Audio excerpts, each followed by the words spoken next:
So Hillary Clinton went on Jimmy Fallon's show, which sounds like it is hell on earth, if I'm being honest with you. Imagine sitting there and voluntarily watching, number one, Jimmy Fallon. Bad enough.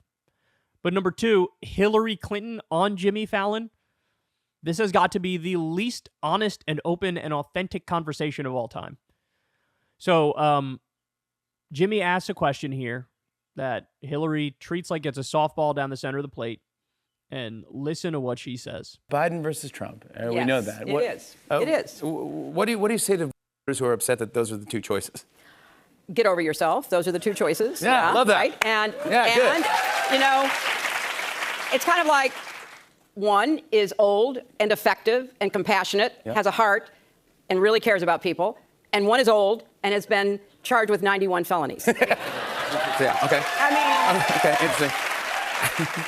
I don't understand why this is even a hard choice, really. I don't understand it. Yeah. But we have to go through the election, and hopefully people will realize what's at stake, because it's an existential question. What kind of country we're going to have, what kind of democracy we're going to have. And people who blow that off are not paying attention, because it's not like Trump, his enablers, his empowerers, his allies are not telling us what they want to do. I mean, they're pretty clear about what kind of country they want. Yeah. I don't know why they allow her in front of any cameras, bro. I don't know why they do that. It's like, are you trying to lose? Are you trying to piss people off? Are you trying to annoy your own voters? Are you trying to make people say, you know what, screw you? Because that's what's happening. That's going to be the reaction. She says, get over yourself. And goes, I don't even know why this is a hard choice. Let me explain something. The issue here is not people who are Democratic voters who are like, you know what? He's old. I'm going to go vote for Trump. That's not the issue. The issue is not Democratic voters running into the arms of Trump. The issue is, are Democratic voters going to take the time to go vote at all?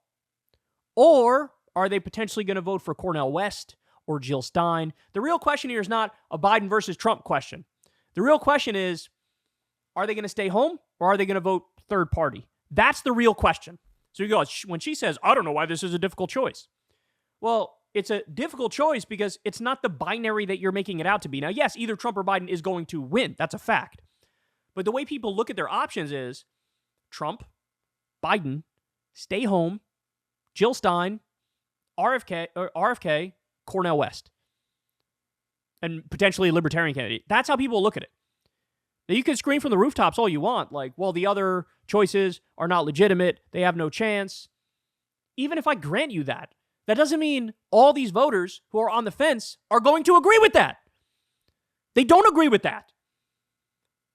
So when you say get over yourself, effectively what she's saying here is, hey, all of you assholes who are concerned about the U.S. arming and funding and aiding and abetting a genocide and an ethnic cleansing, grow up. She's saying, grow up if you care about Palestinian babies being carpet bombed as Biden rearms Israel on a weekly basis. Well, I'd flip that right back around on you. How about you grow the fuck up? How about this isn't a side issue. This isn't even a debatable question. We all are supposed to agree, never again. We all are supposed to agree we have a red line of genocide and ethnic cleansing. Nobody should be okay with it. Nobody should turn away from it. Nobody should casually accept it. We all used to agree. Genocide and ethnic cleansing is kind of a red line. We can't go along with that.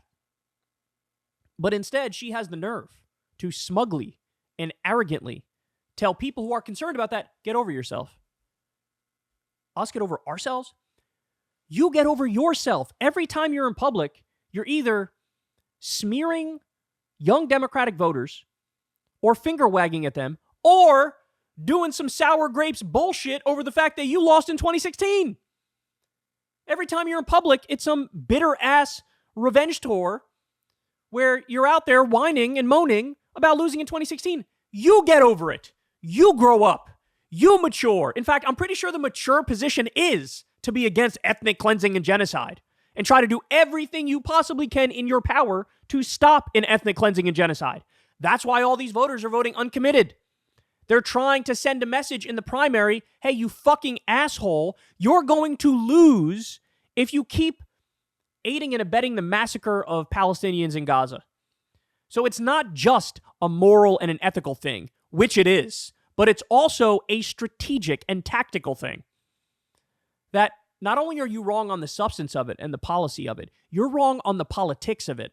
Among Arab Americans and Muslim Americans, Biden had an approval rating of 63%. Then it plummeted to 17%. And that's an old statistic. It's probably lower now. There was a poll that came out among young people. Democrats need to trounce with young people in order to win. Biden was down 4 points on young people. We keep warning you. We keep telling you, hey, this matters. This is a big deal. And people like Hillary keep spitting in our eye, keep smacking us, keep sneering at us, looking down her nose at us. Get over yourself. I don't know why this is a hard choice. To the extent it's a hard choice, it's because people don't want to support candidate 1, who arms and abets a genocide and an ethnic cleansing, or candidate 2, who arms and abets a genocide and an ethnic cleansing. That's why it's a hard choice. Because when you think of voting for a lesser evil, it's a fair argument to say the lesser evil is less evil. Here are the good things that they did. It's a fair argument. I don't argue against anybody who makes that point. I think it's reasonable. I have no problem with that whatsoever. But you know what else I think is reasonable? Hey, he's committing a genocide. I can't do it.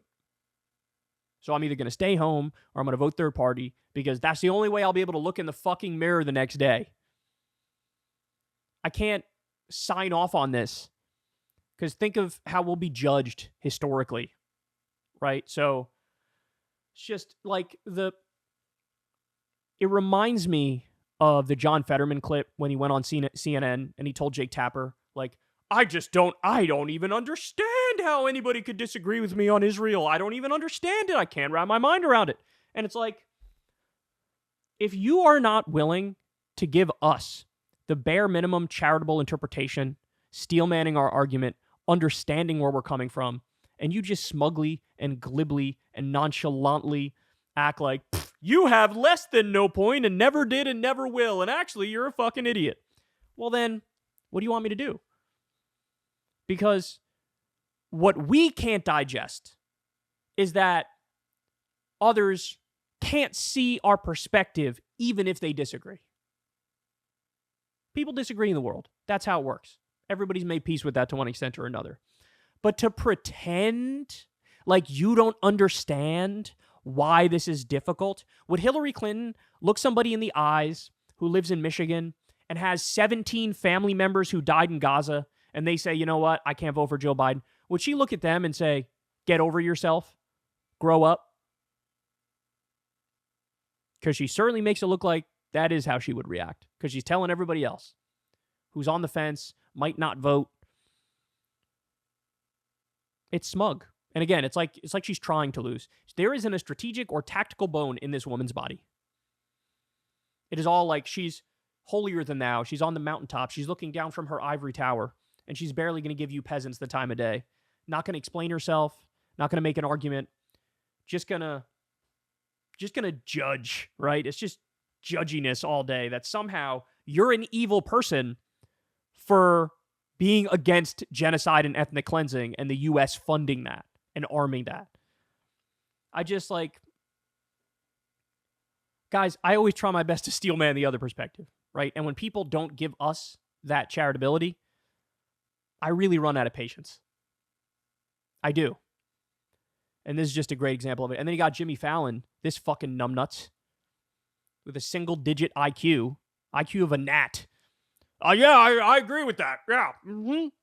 Don't act like you've even thought a second about politics ever in your life, okay? All you care about is getting an audience to clap for you like seals, with you putting in the bare minimum effort and being the goofy boy next door.